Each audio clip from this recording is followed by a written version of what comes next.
Baik, selamat siang semua. Siang. Apa kabar semuanya? Baik. Kalian kabar baik? Baik, Pastor. Sudah sarapan? Sudah sarapan atau belum? Ya, belum, Pastor. Belum? Ya, belum. Yang lain? Sudah. Ada yang belum, ada yang sudah. Jam begini memang sudah jamnya lapar ya. Ya, Pastor. Baik, nanti kita pulang dan kita sarapan di tempat kita masing-masing. Baik, sebelum kita mulai kuliah kita hari ini, mari kita bangkit berdiri dan kita buka kuliah kita dengan doa.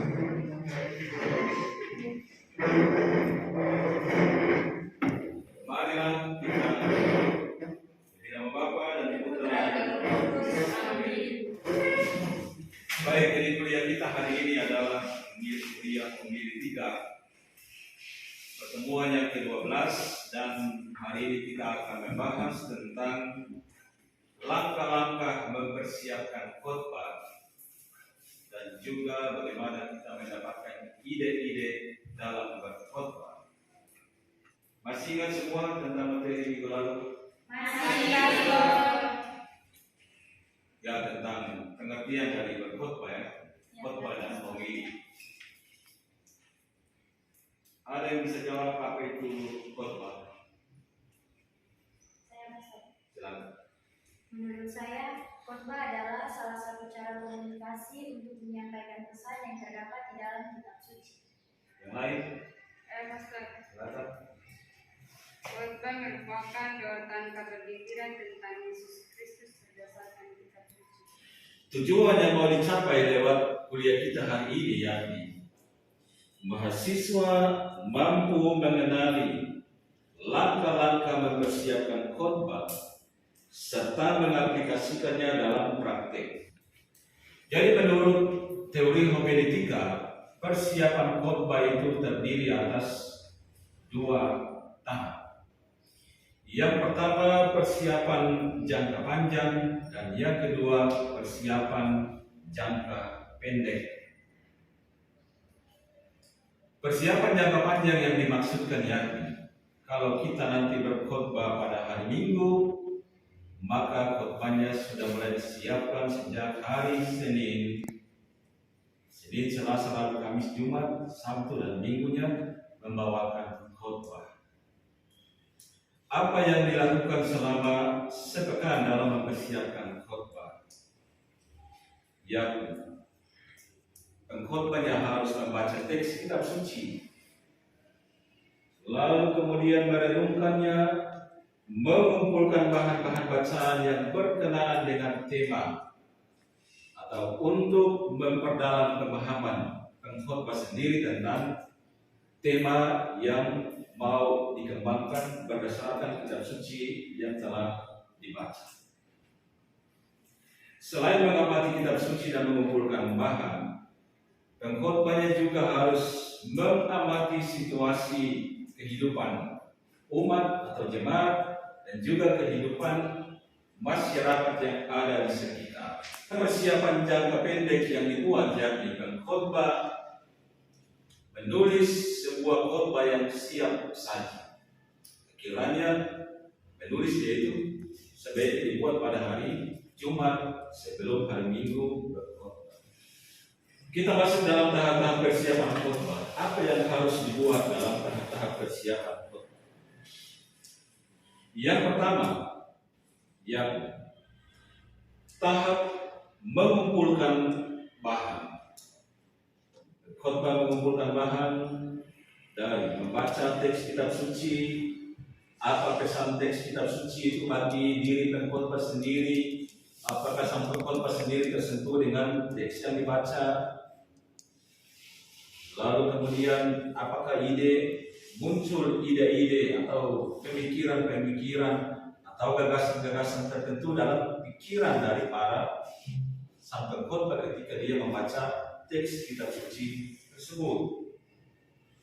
Lalu kemudian pengkhotbah mengkonsultasikan ide atau pemikiran yang dia temukan dengan buku tafsir atau buku komentar yang berhubungan teks tersebut atau didialogkan dengan orang lain. Lalu tahap kedua, sang pengkhotbah membuat satu tahap yang disebut tahap inkubasi.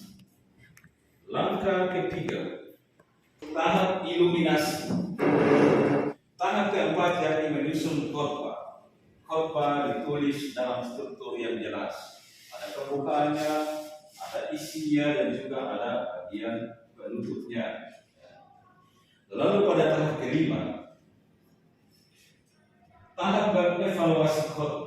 Tahap keenam yakni tahap berkhotbah sendiri. Pada saat berkhotbah, khotbah tidak terikat pada teks yang telah ditulis, tapi dia membawakannya secara bebas.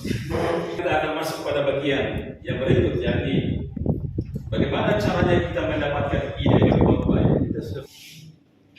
Cara yang pertama, cara aneh. Langkah-langkahnya adalah sebagai berikut. Yang pertama, tentunya kita membaca teks kitab sucinya. Baca teksnya, kemudian berusahalah untuk menemukan apa yang aneh dari sifat Allah yang sebenarnya tidak bersesuaian atau bertolak belakang dengan sifat manusia. Kita mengambil contoh Ferdinand, tolong bacakan untuk kita dari Injil Lukas pasal 15 ayat 1 sampai 7 tentang domba yang hilang. Para imam cukai dan orang-orang berdosa biasanya datang kepada Yesus untuk mendengarkan Dia. Maka bersungut-sungutlah orang-orang Farisi dan ahli-ahli Taurat, katanya, Ia menerima orang-orang berdosa dan makan bersama-sama dengan mereka. Baik, kita berusaha menemukan di sini apa yang aneh dari sifat Allah yang kemudian berbeda dengan sifat manusia. Jadi sifat Allah yang di sini dapat kita lihat di dalam sang pemilik domba. Ini adalah satu perumpamaan tentang pemilik domba. Dia meninggalkan 99 ekor dan pergi mencari seekor domba yang hilang atau tersesat. Dalam pemikiran manusia pada umumnya, kan dia masih punya 99 ekor.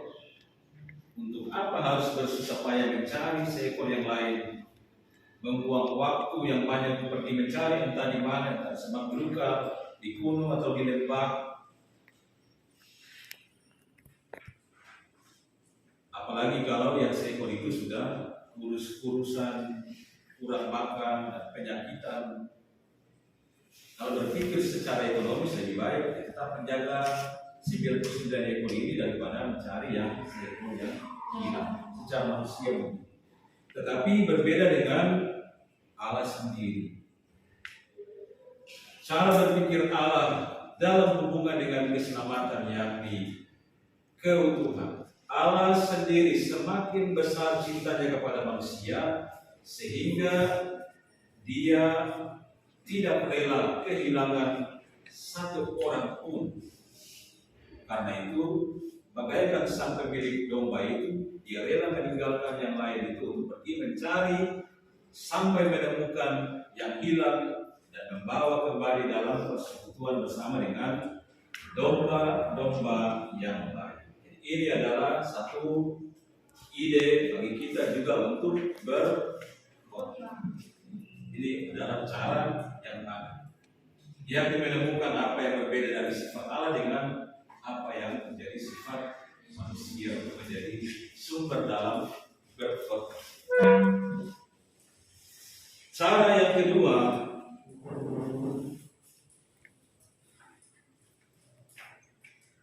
adalah cara sederhana. Langkah yang berikut, langkah ketiga dalam persiapan sebuah khotbah, yakni cara sharing atau pendalaman iman. Cara yang keempat adalah cara judul baru. Cara aneh.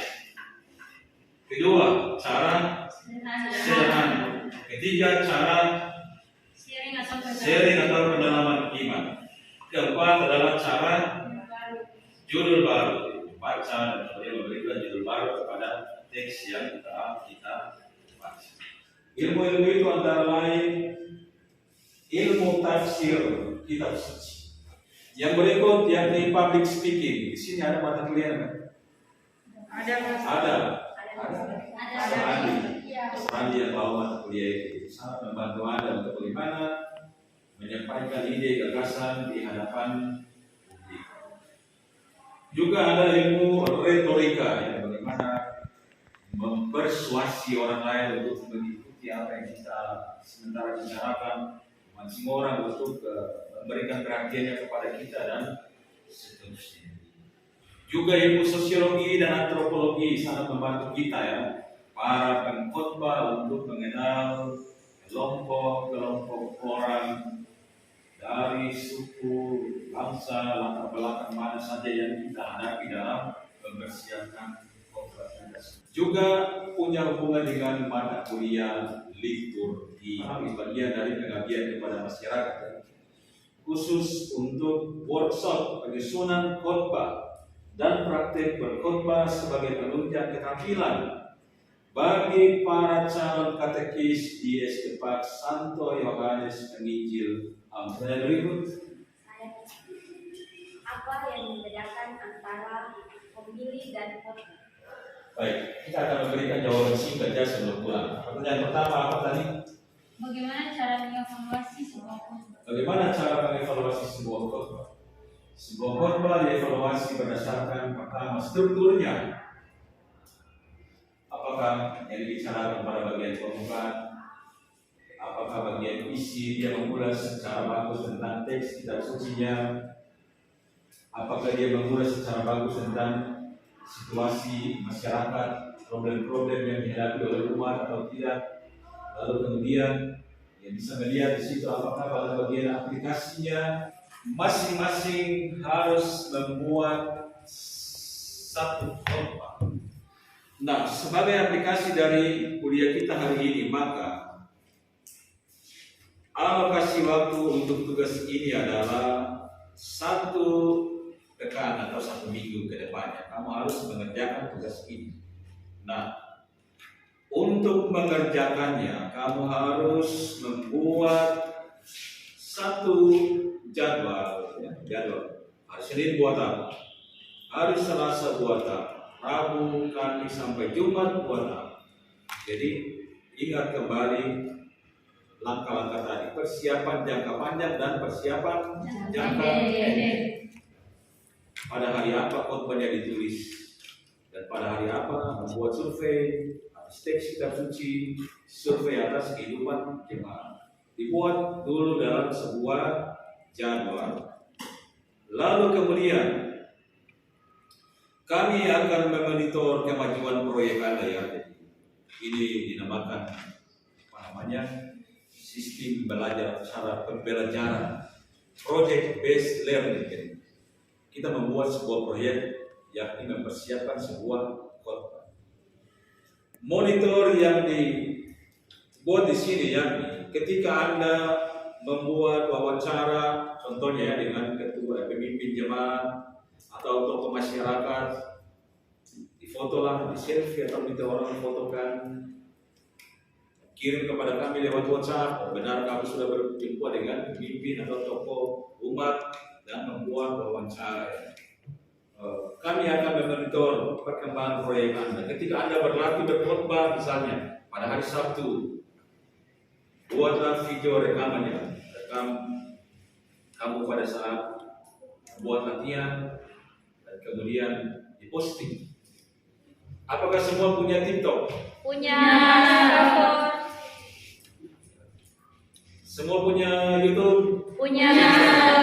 Baik, kalau begitu sebagai monitornya kamu mengupload video kamu latihan berkhotbah, kirimlah linknya kepada saya akan membuka linknya dan melihat kamu sementara berlatih berkhotbah sebagai monitor atas perkembangan kemajuan proyek kamu.